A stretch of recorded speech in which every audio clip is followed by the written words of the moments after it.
نام پر علم دین حاصل کیے بغیر جو لوگ اپنے مسلک بدل رہے ہیں، اپنے طریقے بدل رہے ہیں، یاد رکھیے آپ کا آغاز تحقیق ہوگا، انجام گمراہی ہوگا۔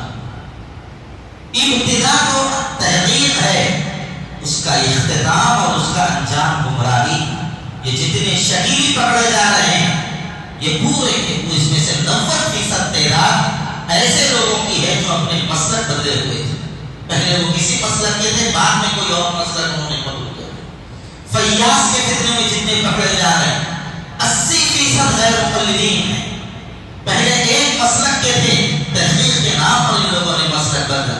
میرے بھائیوں الحمدللہ ہم لوگ اہل سنت و جماعت سے تعلق رکھتے ہیں، حنفی المسلک ہیں، شافعی المسلک ہیں، حنبلی المسلک ہیں، مالکی المسلک ہیں، تو ہم حق پر ہیں، ہمیں کسی اور نئے مسلک کی طرف دیکھنے کی ضرورت نہیں ہے۔ الحمدللہ اللہ نے ہم لوگوں کو ایک راہ حق صراط مستقیم بتا دیا ہے، اسی کو سامنے رکھ کر ہم اپنی زندگی گزاریں۔